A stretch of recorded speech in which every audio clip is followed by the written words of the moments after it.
Hello बच्चों, स्वागत है आपका to the amazing platform math with Manoj में। आज से हम स्टार्ट कर रहे हैं अपनी चैप्टर 1 की एक्सरसाइज 1.1 के क्वेश्चंस और क्वेश्चन नंबर 1 और उसका पॉइंट 1 फर्स्ट जो पार्ट है वो क्वेश्चन समझिए। क्वेश्चन क्या है? क्वेश्चन है relation R in the set. Set given है 1 से लेके 14 तक और ये जो डिफाइन है वो रिलेशन वो इस तरीके से है कि x एंड y रिलेशन में तब आएंगे जब वो इस कंडीशन को सेटिस्फाई करेंगे। ये कंडीशन क्या है? 3x minus Y equal to 0 होता है। तो इसके लिए हमें क्या करना है? इक्विवेलेंस रिलेशन फाइंड करना है, जो कि पहले वाले वीडियो में हमने पढ़ा था कि इस एक्सरसाइज में हम यही सॉल्व करने वाले हैं। तो हम क्या करेंगे? पहले रिफ्लेक्टिव, सिमेट्रिक एंड ट्रांजेक्टिव रिलेशन के बारे में समझेंगे। अगर ये तीनों सेटिस्फाई होते हैं तो वो इक्विवेलेंस रिलेशन होगा। तो रिफ्लेक्टिव जो रिलेशन होता है उसकी कंडीशन होती है कि अगर अपन अक्स लेते हैं तो वो खुद से ही रिलेटेबल होना चाहिए।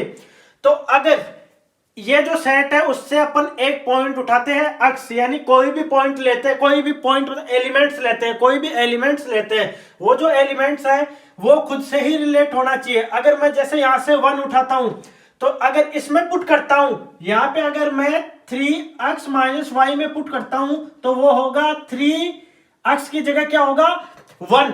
तो मल्टीप्लाई बाई 1 माइनस भी 1 ही ले सकता हूं क्योंकि अपन बात कर रहे हैं रिफ्लेक्टिव रिलेशन की। तो अगर मैं यहां पे 1 लेता हूं तो उसकी वैल्यू नॉट इक्वल टू 0 आएगी, यानी ये रिफ्लेक्टिव रिलेशन नहीं है। ये क्या है? रिफ्लेक्टिव रिलेशन नहीं है। अब बात करते हैं आगे। इसी प्रकार से अगर इसी में अपन 2 की बात करें तो 2 भी नहीं होगा। 2 भी क्या होगा? इस रिलेशन में नहीं आएगा। क्यों नहीं आएगा? क्योंकि यहाँ पे 2 पुट करेंगे तो क्या होगा? 3 मल्टीप्लाई बाई 2 6 माइनस 2, यानी वो नॉट इक्वल टू 0 हो रहा है। इसी प्रकार से ये भी नहीं आएगा।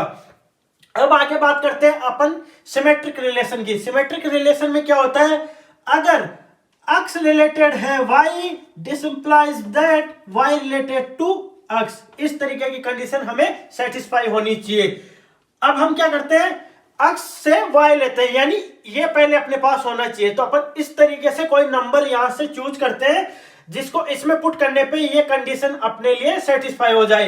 अगर मैं यहां पे x की जगह 1 ले लू और y की जगह 3 ले लू, यानी कि 1,3 लू, ठीक है, तो वो करने पे अपने पास क्या मिलेगा? यहां पे x की जगह 1 पुट करता हूं, x की जगह 1 और y की जगह 3 इक्वल टू 0, यानी ये वाली कंडीशन अपने पास, मैं बोलता रहा था ना पहले कि अपने पास अगर ये है तो अपन इसकी बात करेंगे, तो अपने पास ये वाली चीज मिल गई। अब इस वाली चीज की बात करेंगे, यानी अपन को यहाँ पे 3,1 भी मिलना चाहिए। यानी अगर अपन x की वैल्यू 3 पुट कर दे और y की वैल्यू अगर अपन 1 पुट कर दे तो ये कंडीशन सेटिस्फाई होनी चाहिए। अगर अपन पुट करके देखते हैं यहाँ पे तो क्या होगा? 3x की जगह 3 माइनस 1 जो कि नॉट इक्वल टू 0 हो रहा है, यानी कि ये बात सेटिस्फाई नहीं हो रहा। और इसी तरीके से क्या हो रहा है? रिफ्लेक्टिव भी नहीं होगा, सिमेट्रिक भी नहीं हो रहा। ठीक है, इन दोनों पे अपन क्रॉस मार देते हैं, यानी इक्विवेलेंस रिलेशन तो नहीं होगा, वो हमें पता चल गया। अब बात करते हैं ट्रांजेक्टिव की। ट्रांजेक्टिव में क्या होगा? अगर अपन दो ऐसे, यानी x comma y belonging x comma y coma z implies that x comma z, ये होगा। ये अपनी कंडीशन की, अगर x कोमा y हो, y कोमा z हो तो x कोमा z होना चाहिए। ये अपनी कंडीशन थी। तो अपन क्या करते हैं? यहां से कुछ नंबर्स चूज करते हैं और अगर अपन को ये सेटिस्फाई होता हुआ मिलता है तो हम देखेंगे कि ये वाली चीज सही होती है या नहीं होती। उसके लिए क्या करते हैं? पहले यहां से नंबर चूज करते हैं। वो क्या करते हैं? जैसे x की जगह मैं 1 चूज कर रहा हूं और y की जगह अपन 3 ले रहे हैं, तो इसी प्रकार से लेने की कोशिश करूंगा। यहां पे मैं 3 ले रहा हूं y की जगह, क्योंकि y की जगह 3 है। 3 तो z की जगह मैं यहां से कुछ ऐसा लेता हूं कि वो अगर यहाँ पे इस इक्वेशन में रखता हूं तो वो 0 बन जाए। तो 3 मल्टीप्लाई बाई 3, यहाँ पे मैं 9 ले लेता हूं। तो ये 9 लेने पे क्या बना? ये अपने पास ये चीज मिल गई। तो अपन इसकी बात कर सकते हैं। अब जब तक अपने पास इस हाथ में जो चीज है वो नहीं मिले, वो तो अपन इसकी बात कर ही नहीं सकते। यानी कि इफ जब तक अपने पास नहीं है तो अपन देन की बात कर ही नहीं सकते। तो ये 1,3 और 3,9 हो गया। तो अब क्या करते हैं अपन कि अपने पास क्या होना चाहिए 1,9 भी होना चाहिए, जो कि ऐसा नहीं होगा। क्यों नहीं होगा? क्योंकि x की जो वैल्यू 1 है उसमें यहाँ पे अगर अपन पुट करते हैं, यहाँ पे अगर अपन x की वैल्यू पुट करते हैं यानी 3 into 1 और y की जो वैल्यू है वो 9, वो इक्वल टू 0 बनेगी ही नहीं। 3 - 9 0 होगा ही नहीं। तो ये अगर 0 नहीं होगा तो ये ट्रांजिटिव भी नहीं होगा। तो जो गिवन रिलेशन है वो रिफ्लेक्टिव, सिमेट्रिक और ट्रांजिटिव तीनों नहीं है। अब अपन बात करते हैं इसके पार्ट सेकंड की, क्वेश्चन नंबर 1 के पार्ट सेकंड की बात करते हैं। तो हमारे क्वेश्चन नंबर 1 का सेकंड पार्ट है कि relation R in a set natural number define as, कि जो नेचुरल नंबर का जो सेट है वो उसमें रिलेशन इस तरीके से डिफाइन है कि x और y जो है वो रिलेशन में तब आएंगे अगर वो इस वाली कंडीशन को सेटिस्फाई करते हैं, y equal to x plus 5, और यहाँ पे x की वैल्यू हमेशा हमें 4 से कम ही लेनी है, उससे ज्यादा हम नहीं ले सकते।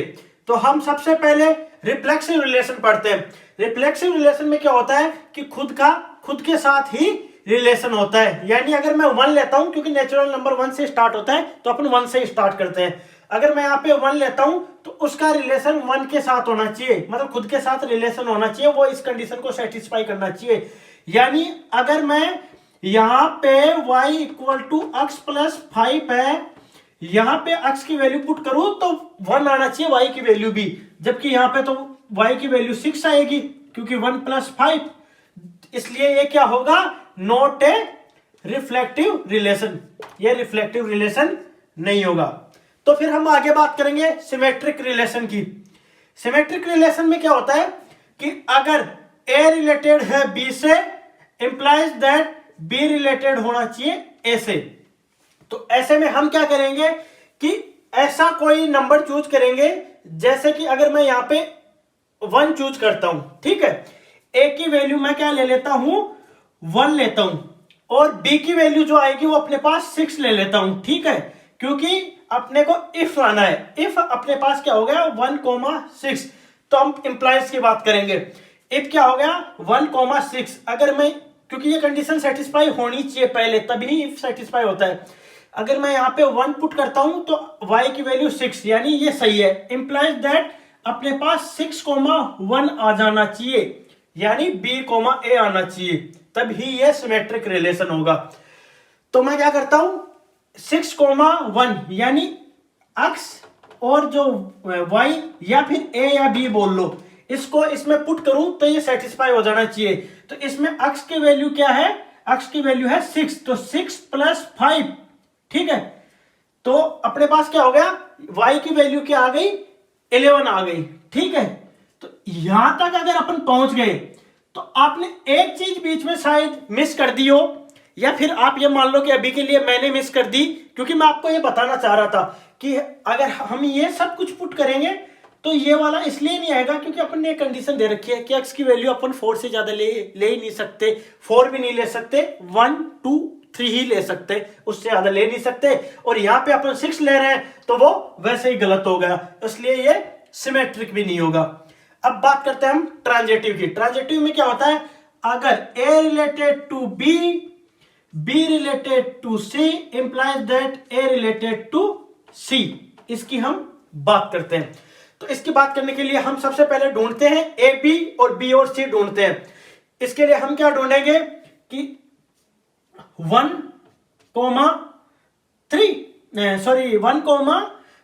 यहां पे ढूंढते हैं। अगर 1 पुट करता हूं तो y की वैल्यू क्या आएगी 6 आएगी, ठीक है, y की वैल्यू आएगी 6।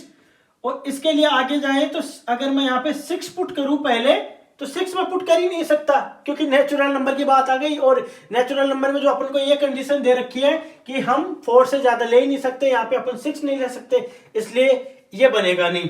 तो हम क्या करेंगे आगे कि हम यहाँ पे पुट करने की कोशिश करेंगे कि कुछ और ढूंढने की कोशिश करेंगे।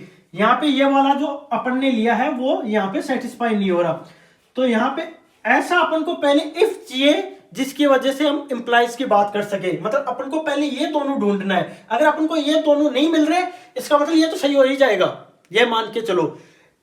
तो ए और बी और बी और सी, ये अपन को इस वाले क्वेश्चन में कहीं मिलेगा नहीं, क्योंकि अगर मिनिमम से मिनिमम अगर अपन नंबर रख रहे हैं 1 रख रहे हैं, यहाँ पे जैसे 1 रख रहे हैं तो y की वैल्यू 6 आ रही है, तो नेक्स्ट में b, ये जो b है उससे वो जो अक्स बन जाएगा, मतलब b जो अक्स जो बन जाएगा, मतलब यहाँ पे आप इस तरीके से समझने की कोशिश करो। a और b से शायद आपको थोड़ा कंफ्यूजन हो रहा होगा, मैं अक्स y में लिखने की कोशिश करता हूं यहां से, जैसे अक्स कोमा y और y coma z implies that x comma z, ये हो जाना चाहिए। तो अक्स की वैल्यू अगर मैं यहाँ पे 1 लेता हूं तो y की वैल्यू मिलती है 6, जो आगे जाके ये अक्स बन रहा है, इस वाले पर्टिकुलर रिलेशन के लिए ये y है वो अक्स है, जिसकी वैल्यू 4 से ज्यादा हो नहीं सकती।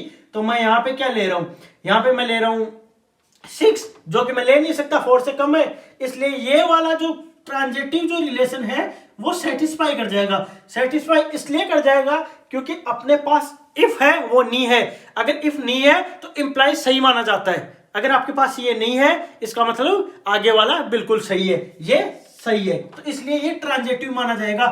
क्योंकि रिलेशन में क्या होता है कि रिलेशन में अगर अपने पास इफ है तब अपन देन की बात करते हैं, अगर इफ नहीं है तो अपन देन की बात करते ही नहीं लिए, इसलिए वो ऑटोमेटिकली सही माना जाता है। अब हम बात करते हैं क्वेश्चन नंबर 1 के थर्ड पार्ट की। वो क्वेश्चन क्या है कि relation R in a set 1 से लेके 6 तक, ये एक सेट दिया हुआ है, इस सेट में x कोमा y रिलेशन तब बनेगा जब y डिविजिबल होगा बाई x, यानी x y जो है वो x से डिविजिबल होगा, तब ही ये रिलेशन अपन को सेटिस्फाई होगा।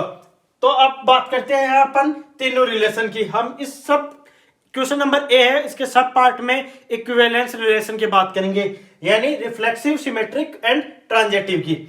तो अब रिफ्लेक्सिव की अगर बात करते हैं अपन, तो रिफ्लेक्सिव रिलेशन किस तरीके का होता है, वो खुद का खुद के साथ ही होता है। खुद का खुद के साथ होने का मतलब क्या है, खुद का खुद के साथ होने का मतलब क्या है, यहाँ पे वो है कि अक्स को डिवाइड करेगा या नहीं करेगा।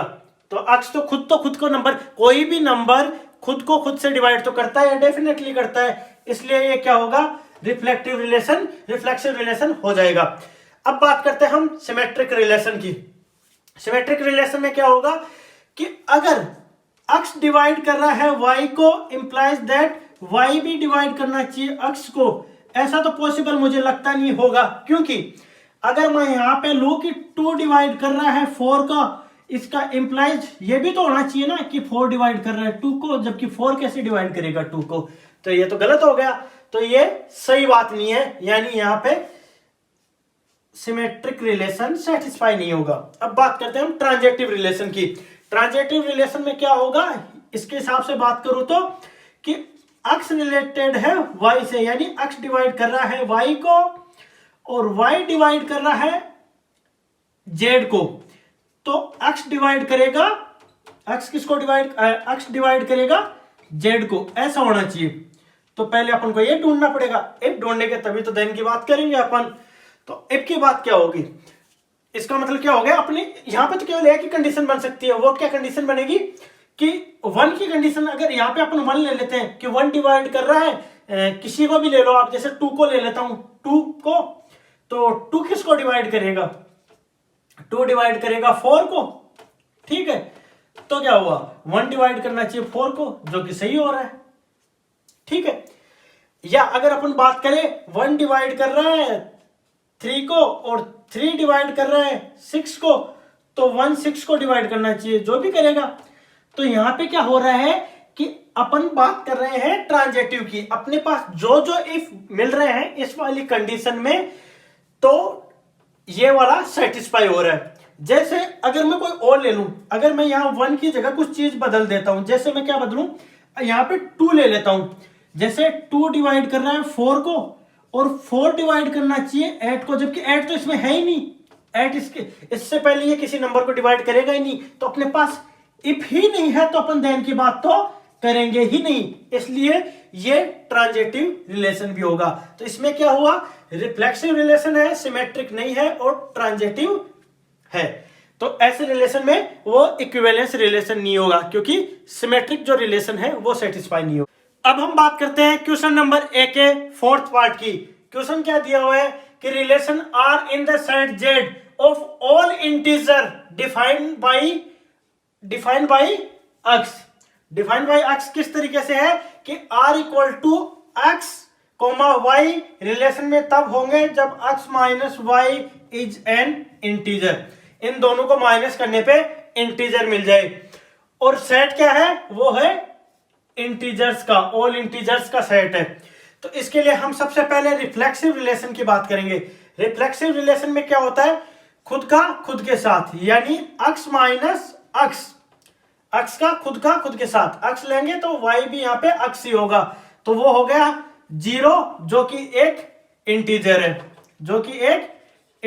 है, इसलिए ये क्या होगा, रिफ्लेक्सिव रिलेशन हो जाएगा। अब हम बात करेंगे x माइनस y, यानी x related to y implies that y related to x, ये होना चाहिए। वो इस कंडीशन में अगर पुट करे, यानी x माइनस वाई हो, x माइनस वाई, अगर इसमें से अपन माइनस कॉमन ले लेते हैं तो क्या बनता है, माइनस y माइनस x, जो कि ऑल्सो एक इंटीजर होगा।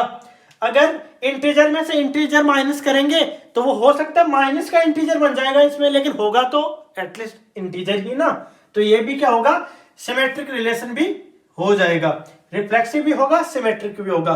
अब बात करते हैं ट्रांजेक्टिव रिलेशन की। ट्रांजेक्टिव रिलेशन में क्या होता है, x related to y related to z implies that x related to z, ये होना चाहिए।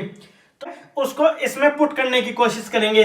तो अगर ये तो एक इंटीजर है, ये है आपस में सब इंटीजर, तो अगर एक इंटीजर में से अगर अपन कोई दूसरा इंटीजर माइनस करेंगे, दूसरे में से तीसरा इंटीजर माइनस करेंगे, चाहे लास्ट में जाके वो 0 बन जाए, लेकिन इनडायरेक्टली ये रिलेशन में तो आएगा, बनेगा तो एक इंटीजर ही, क्योंकि ये जो अगर x माइनस जेड होगा वो भी तो बनेगा यहाँ पे जाके इंटीजर ही। तो इससे में क्या होगा कि ट्रांजेक्टिव रिलेशन भी सेटिस्फाई करेगा। तो ये इक्विवेलेंस रिलेशन बन जाएगा। क्यों? क्योंकि रिफ्लेक्सिव भी है, सिमेट्रिक भी है, ट्रांजेक्टिव है, तीनों कंडीशन को सेटिस्फाई कर रहा है, इसलिए ये बनेगा रिफ्लेक्सिव रिलेशन, इसलिए बनेगा इक्विवेलेंस रिलेशन।